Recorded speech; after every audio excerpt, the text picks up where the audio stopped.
Welcome to the Great Detectives of Old Time Radio. From Boise, Idaho, this is your host, Adam Graham. If you have a comment, email it to me, box13@greatdetectives.net. Follow us on Twitter at Radio Detectives and become one of our friends on Facebook. Facebook.com/Radio Detectives. Before we get started, I do want to encourage you to check out our store, store.greatdetectives.net, where we have ebooks, audiobooks, and paperbacks available. Among the ebooks are All I Needed to Know I Learned from Columbo and All I Needed to Know I Learned from Dragnet. Between them, life lessons from 14 different great detectives of radio, television, and literature. So pick up your copy of All I Needed to Know from Dragnet or All I Needed to Know I Learned from Columbo at store.greatdetectives.net. Well, now it's time for today's episode of Michael Shayne. The original air date, June the 25th, 1945, and the title is Body by the Piano. The Adventures of Michael Shayne, Private Detective.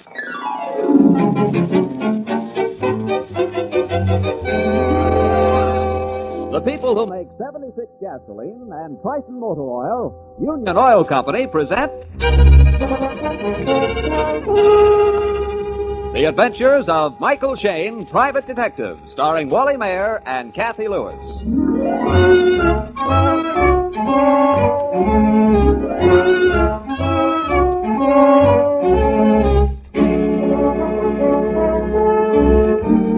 San Francisco is a city of color and activity, and in the course of time, Mike Shayne's office has had its share of both. At the moment, Mike and his assistant Phyllis Knight have almost more color than they can take. Seated between their two desks is a young man with curly red hair, a red tie, orange shirt, and green coat. Mike squints at him thoughtfully. But I don't understand, Mr. Cullenward. Why would anyone want to kill Mr. What's his name? Demetro Sador. Yes. But why? Has he got any enemies? Mr. Shayne, a great piano virtuoso like Demetro Sador has many jealous rivals. And then his awful temper, there's no telling. Why did he start getting these threatening letters, Mr. Cullenward? Last week. We went to the police at once. They investigated, or tried to. But Demetro wouldn't help in the least. He was very annoyed. Then this afternoon, your friend the inspector told me if we still wanted to look into it, I might come to you. You are his secretary? Oh, no, Mino. I'm just a friend. I live in the next apartment to Demetro. I'm a poet. Huh? Perhaps Miss Knight has seen some of my work? My sonnets to a porcelain cupid? Huh? Oh, yes. Well, yes. Mr. Cullenward, you want me to investigate these threats against your friend, but I doubt I can do anything unless he's willing to help. But we can't let a great pianist, a great genius, gamble with his life. If you'd come out with me and talk to him, well, he'd be furious, of course. But you might convince him. I'd like to meet him, Mike. They say he's a character. Yeah? All right, sir. All right, we'll go talk to your lion of the keyboard. When? Today? Today, this afternoon, right now.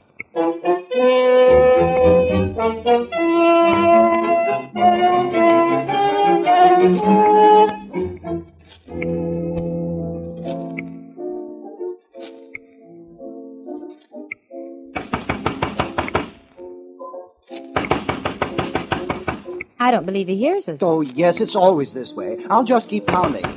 Demetro! Don't the neighbors complain of this racket? Oh, no, there are only 5 of us in this building. We all love Demetro, and we're used to noise. I should think. Living over a garage in a poultry market. He stopped playing. Demetro, it's Eric. Demetro, I want you to... Go away. Well, oh, Demetro, come back, Demetro! I am practicing. Demetro, we've got to talk to you. It's important. Go on in, Mr. Shayne, quick. No, I have a concert tomorrow. You can practice while we talk. This is Mr. Shayne and Miss Knight, Demetro Sador. it's a pleasure to meet you, Mr. Sador. You are welcome. Mr. Cullenward tells us you've had letters threatening your life, sir. We'd like to ask you to... Police. Police. I will not talk. Huh? No! Demetro, please. Mr. Shayne is a private detective, and We simply want to look at those letters, sir. It's possible No that letters. Foolishness. Nobody killed Demetro Sador. Oh, we hope not, Mr. Sador. It would be a tragedy if anything happened to a musical genius like Demetro Sador. Genius. Oh, yes, that is so. Why, I've heard you play. It was out of this world. We can't risk losing you, Mr. Sador, San Francisco's greatest pianist. America's greatest. Yes, America's greatest. That's why we must find who sent you those threatening letters. They are nothing. Women fall in love with Dimitrov Sedor. I spurn them. Now they hate. I have no time for them. I am married to my music. Yes, sure. Now, if you'll just show us the letters, please. No, all foolishness. But we have to see them. No! Please, Well, Mr. Sador. There is the door. Go! No, go! We'd better, Mr. Shayne. I'm sorry. Oh, okay. You're the boss. You are the first people to come to my studio today. And you are the last. Well, how do you feed that guy? Through the bars? I'm frightfully sorry, Mr. Shayne. Eric, what in the name of Three-Toed Pete went on in there? I could hear it through the wall. Oh, it was about those letters again. Mr. Shayne, Miss Knight, Rita Amodio. How do you do? How do you do? Oh, those letters. Probably they were mailed by some crank. That's possible. Well, we'd better be moving along, honey. I'm sorry we couldn't do anything for you people. Here, hold on. We just can't let you walk off with just a thank you. Let me take you both to dinner. Well, that's very nice of you. What do you say, Mike? Well, it's okay with me. Oh, fine. We'll go to the little Russian restaurant on the hill, the Cossack Club. Huh? And I'll read you some of my poetry, Miss Knight. Oh, I know you'll get a kick out of it. right on the shins.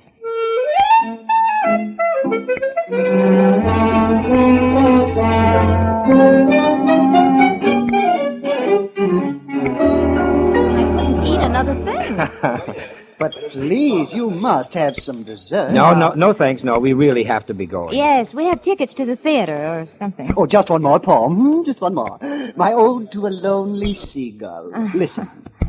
What meanest thou, bird of sad lament? Phil, Oh, Inspector, well, what are you doing here? they told me I'd find you here. I understand you talked to that piano player this afternoon. Yes, about an hour and a half ago. Uh-huh. Mind going back to his studio with me? Well, it's useless, Inspector. He won't talk to you, me, or anybody. I know he won't. He's dead.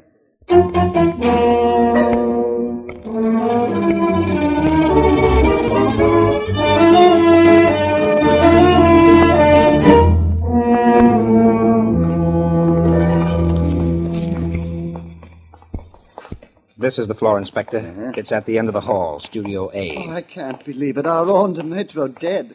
Murdered, you say? I don't know. Some woman phoned me all in a lather. Said it was murder. She told me about you, Mike, and where you were eating, so I thought I'd better bring you along. Here we are, Inspector. Well, police surgeon beat me here. What do you say, Doc? Oh, Inspector. Haven't had time for real examination yet. There's something weird about this. Oh, there's the body. By his old piano. Who's the man with the beard? Dr. Klassen. He found the body. Huh? Yeah? Oh, yes, I did. All right. What's the story? Well, you see, I live the other end of the hall, Studio D. I got a phone call. It was Dimitrov. He said something was wrong with him, gasped, and then I heard him fall. What time was this, Doctor? About an hour ago, 6:10. Well, I found his door locked, so I got Professor Gebhardt across the hall and broke the door down. I found him here by the piano. The phone had fallen from his hand. No signs of violence, no wounds on the body. Maybe it was his heart. Heart? No, he was in perfect health. What do you say, Dr. Collins? Oh, just a minute. Little pressure under the ribs here. You aren't giving him artificial respiration. No, dead too long. I want to... Yes, that's it. What is? He died of asphyxiation. Asphyxiation? Are there any gas jets in this studio? It's not that kind of gas, Inspector. I know the smell. It's poison gas. It was deliberate murder.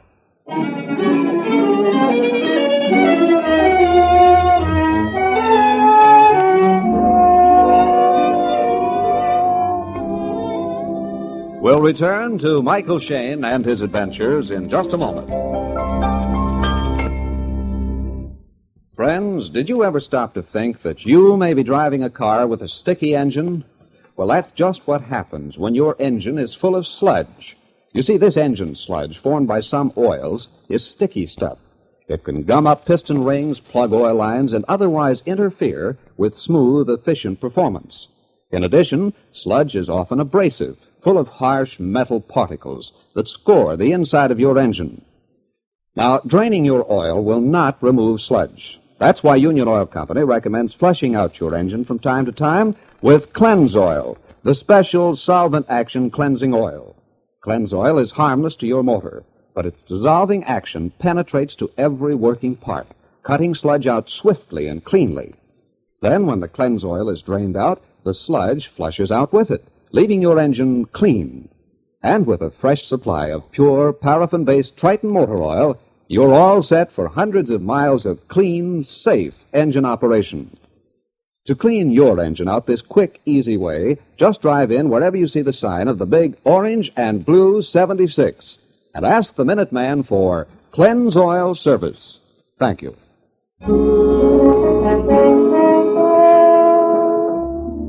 The famous pianist, Demetrio Sador, has been murdered by poison gas, and Mike, Phyllis, and the inspector have just completed a search of the dead man's studio apartment.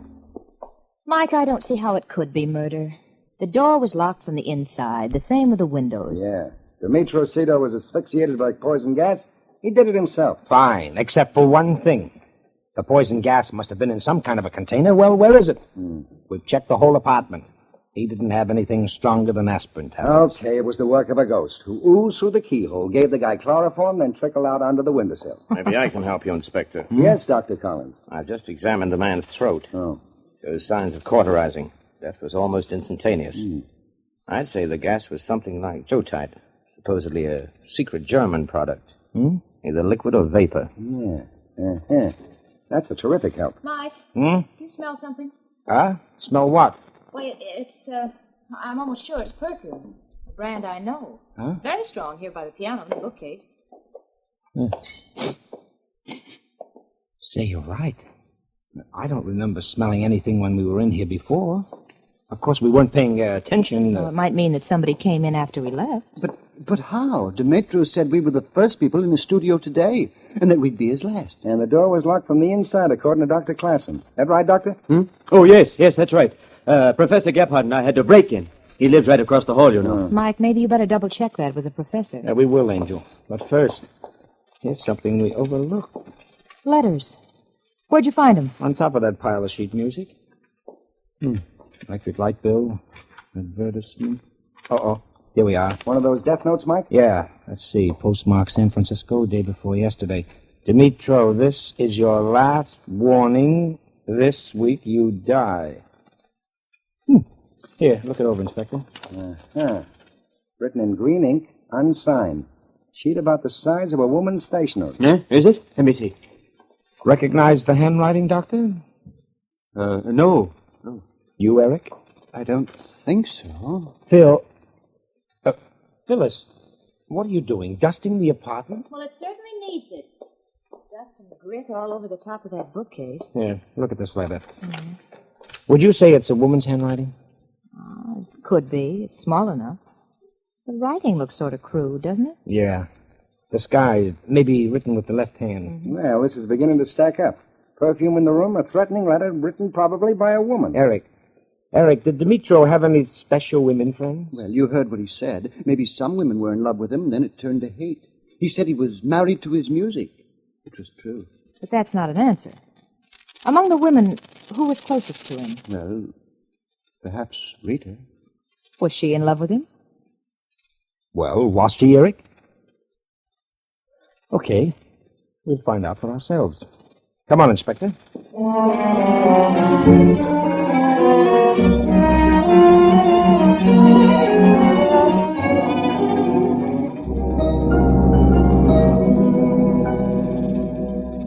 I'll be glad to answer your questions, gentlemen. Won't you sit down on my hassocks? On your what? Hassocks. My pillows. Oh. I don't believe in chairs. Rita, Miss Amodio, after Eric took us to dinner, which was about 5:45 p.m., did you hear anything unusual in the studio next door? Not a thing. I was sitting here reading. I heard Demetrio playing Grieg's piano concerto. That was his favorite piece. And then, by and by, it sort of trailed off to nothing. That's probably when he was killed. But he had no callers. I would have heard them. You were quite a friend of Demetrio Sador's, weren't you? Yes. He was a wonderful man. I can't imagine anyone killing him unless... Yes? Well, I was just wondering, could it be possible? Oh, no, it's foolish. Could what be possible? Well, it was at a cocktail party last week at the Raynors. I remember something Dr. Klassen said. He was talking of some method he knew to kill a man so there would be no clues. Go on, we're interested. Well, that's all I heard. Somebody came over to our group and took me away. Of course, the doctor may have said more. Mm-hmm, of course. But coming back to the murder itself, Dr. Klassen says Dimitro's door was locked from the inside, that he and Professor Gebhardt had to break in. Do you know if that's right? Yes, I heard the noise. I went out and watched them. Phil, would you mind making some notes over at Miss Amodio's desk? Oh, of course. It's a poor sort of desk, really. It's my makeup table. About Dr. Klassen again. You made a point of talking about him. Have you any reason to suspect him? Well, the doctor fancies himself a composer. I suppose he did resent it when Dimitro wouldn't play any of his pieces. They were about as musical as the brayings of a lovesick donkey. Did you ever hear them quarrel? Oh, constantly. But we all did. That's the spice of our existence. We live in all 4 dimensions at once. Mike, are these what you wanted? What did you find? 1 bottle of green ink, 1 bottle of perfume. What? Why, how dare you? Put those back. Phil, is it the same perfume we smelled in his studio? I'm sure of it. Plus a death note written in green ink. Miss Amodio, I'll have to ask You will not. I won't be bullied. What? Rita, what's wrong? Doctor, these pickle-brained snoopers think I killed Dimitro.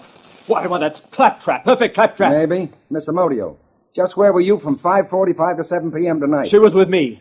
We were having supper in my apartment. She was there when Dimitro telephoned you? Yes, she was. Dr. Klassen, didn't you tell us your apartment is at the other end of the hall? I did. Studio D. It's rather remarkable that Miss Amodio could have dinner with you at the same time she was sitting here listening to the piano concerto next door. Oh, yes. May I talk to you outside, please? Certainly. Now, this is very embarrassing.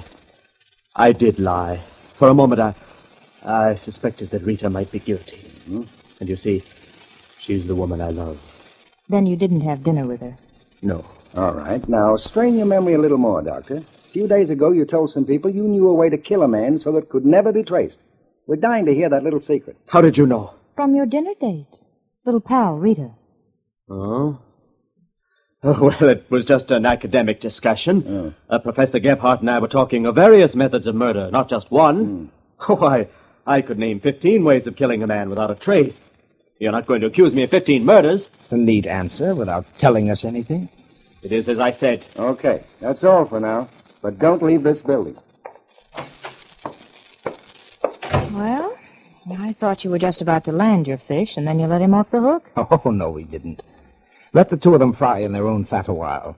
Whatever they cook up will be our dish, not theirs. And while they're cooking it up, Mike, let's take a hard look at the much talked about Professor Gebhardt.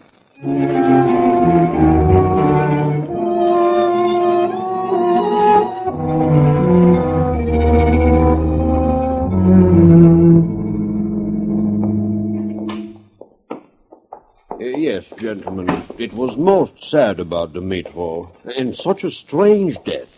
Dr. Klassen and I were completely mystified. We wanted to talk to you, Professor. You stay very much to yourself, don't you? Yes, I am working on an experiment. As you see, my apartment is also my laboratory. Here, I will clear off the chair so you may sit. Jeepers, did you ever see such a jumble? Stuffed animals, glass, tubing, goosenecks, pots, kettles, Rufus Now, you machines. can sit down. Thank you. Professor Gebhardt, we'll come right to the point. First, you know if Dimitro Sador had any visitors tonight between 5:45 and about 6:10? No, I would have heard them. These walls are like tissue paper. And now about Dr. Klassen. We understand, Professor, that last week at a party he told you of some special way of killing a man without leaving a clue. Yes, I remember. Do you know what that method was, Professor? In part, it was some sort of gas. A gas? Yes, it was something he learned as a doctor, I suppose. Do you know what kind of gas? No. He uses my laboratory and experiments with his ideas, but he does not tell me everything. Oh. Do you know, Professor, if Rita Amodio was in love with Dimitri? In love? Well, in other words, she was? She is a lovely girl, but she was for Dimitro just a fly buzzing around. Dimitro was very cruel. And perhaps she might have killed him. Rita? No, she could not. She was with me. With you? But the doctor... Yes, we had dinner here, the 2 of us. Dr. Klassen tried to claim he had dinner with her. Now, don't tell us, Professor, that you're in love with her, too. I am not ashamed. Mind if we take a little look around your laboratory? I would prefer not. I'm afraid we must, Professor. If you will tell me what you want, I do not like anyone to handle my apparatus. What are all these broken glass tubes? Please, gentlemen. What's that? Good heavens, what now? It's Rita. Come on.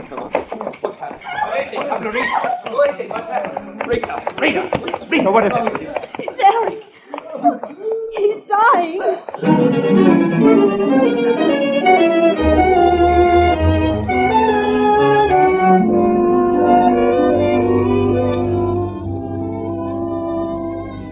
In just a moment, we'll rejoin Mike and Phyllis in their adventures.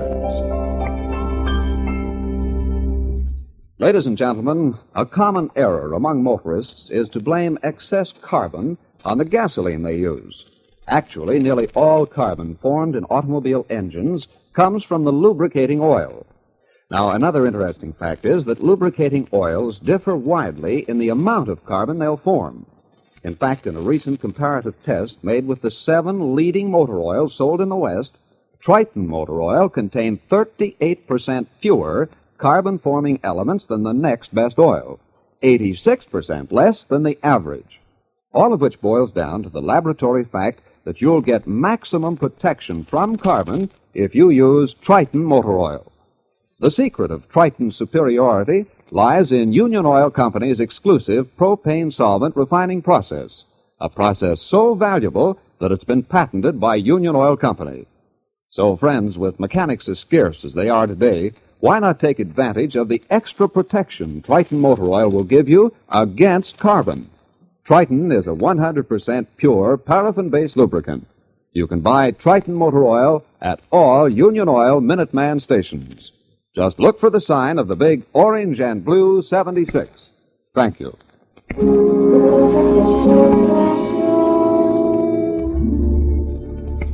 Mike, Phyllis, and the inspector are no nearer a solution of the murder of Dimitro.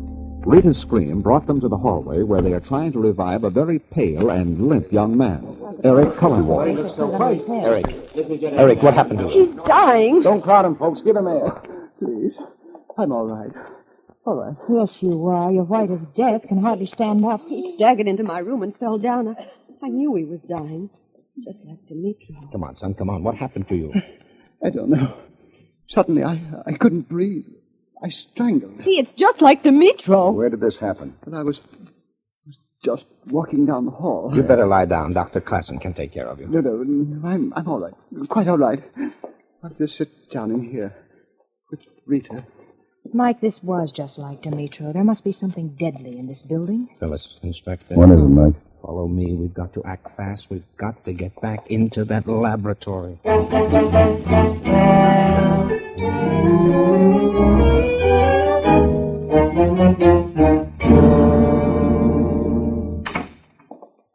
Jeepers, if the professor walks in here on us... Now, listen. Just before Rita screamed, I asked the professor about some broken glass tubes and bottles. Yeah, Mike. Here they are on this bench. They look almost like electric light globes. Phil, back in Dimitro's studio, you said something about a lot of dust and grit. Yeah, on the bookcase. Was it like the grit on this bench here?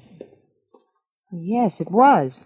That's not grit, Angel. It's powdered glass. Yeah? Does it mean something to you, Mike? I don't know yet, but there might be some connection. Hey, wait a minute. Honey, that cabinet you're leaning on, is it a phonograph? Yes. Has it got a record on it? Wait a minute. It's Grieg's piano concerto. I'll bet that's it. All right, kids, we're going to make an experiment. Honey, start that phonograph.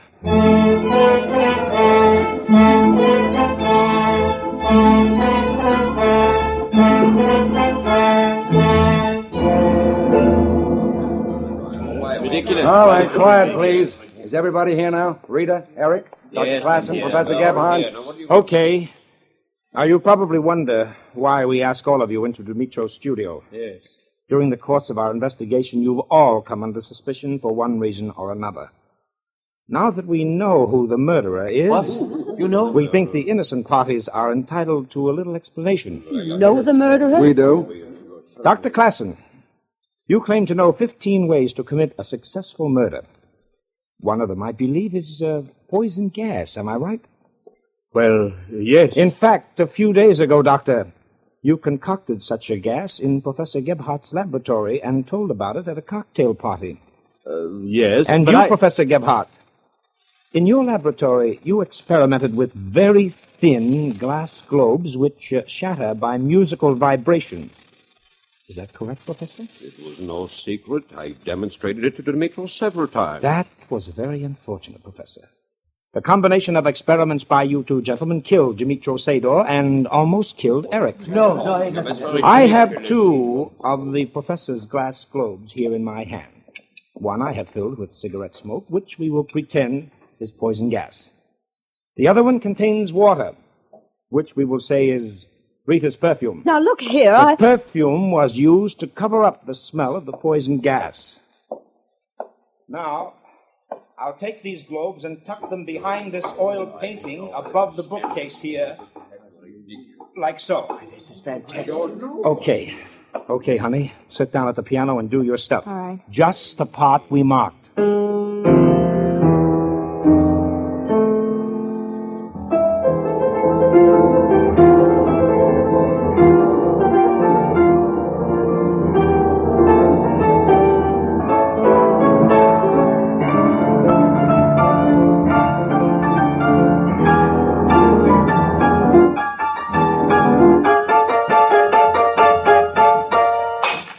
Look, there's water running down the wall. And the cigarette smoke. The globes broke. Yes.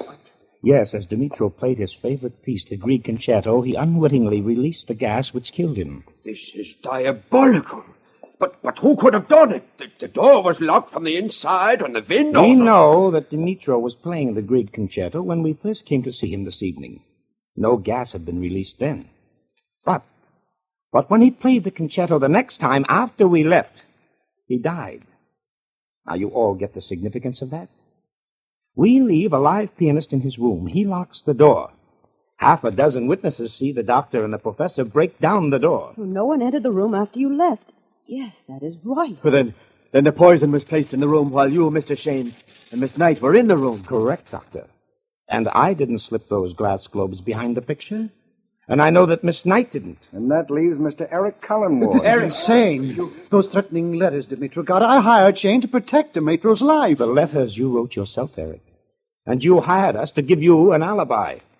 You made sure we were with you when you planted the poison gas. And that we were eating with you when Dmitro died. That's the story, isn't it, Eric? Yes, I guess it is. There's just one thing we're in the dark about. How did you get a dose of your own poison? I had some extra globes of the gas. I was trying to get rid of them. One of them dropped and broke. Everything went wrong. Everything. Yes, Eric. Yes, in murder, everything is wrong. Right from the first chapter. Well, Inspector, I guess the last chapter is yours.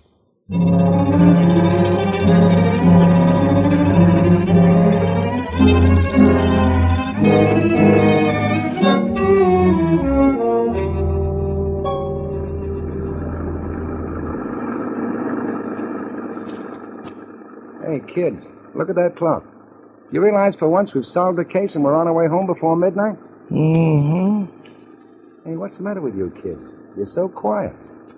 Oh, I was just thinking. You suppose Eric was in love with Rita, too? Of course. When Eric thought he was dying, where did he head for? Rita's apartment. That was his motive. Rita was in love with Dmitro. Eric figured his only chance with her was to get rid of Dmitro. His one dumb trick was to use her perfume. That almost put the handcuffs on his lady love. Mm-hmm. 3 men in love with 1 woman. I wonder, what has she got that I haven't? Oh. Well, now, that shouldn't worry you, Angel. What have you got that she hasn't? You know the answer. Oh, Michael.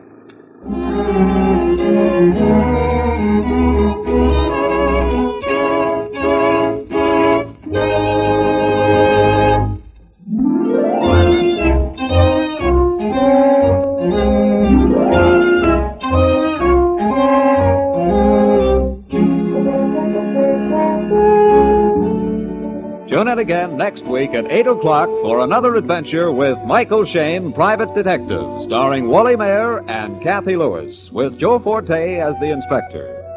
Tonight's story was written by Richard DeGraff and based on the character created by Britt Halliday. Music was composed and directed by Bernard Katz. This is John Lang saying goodnight for the people who make 76 gasoline and Triton motor oil. Union Oil Company.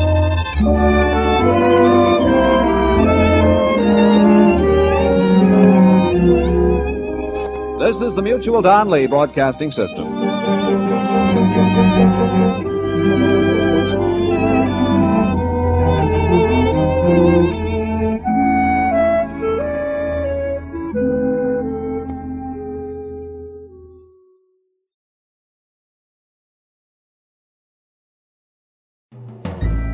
This is Andrea J. Graham, author of the Web Surfer series. Oh, and a Madam's Wife. You're listening to the Great Detectives of Old Time Radio.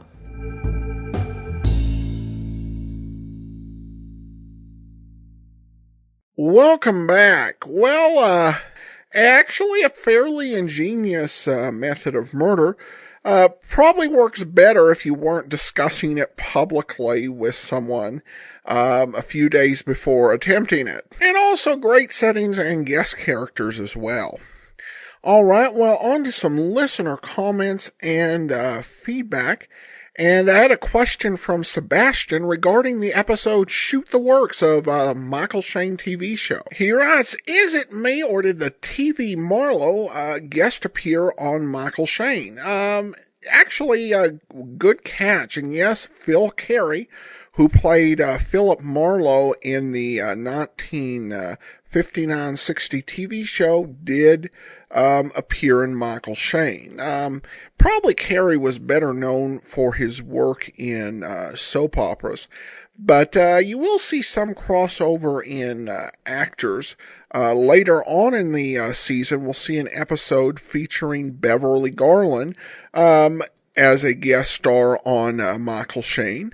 And of course, longtime followers of the show will best remember Beverly Garland for her role in Decoy as Casey. Alright, well that will do it for today. Join us back here tomorrow as Basil Rathbone returns in Tales of Fatima. And join us back here again next Monday for another episode of Michael Shayne. In the meantime, send your comments to box13@greatdetectives.net. Follow us on Twitter at Radio Detectives and become one of our friends on Facebook. Facebook.com/Radio Detectives. From Boise, Idaho, this is your host, Adam Graham, signing off.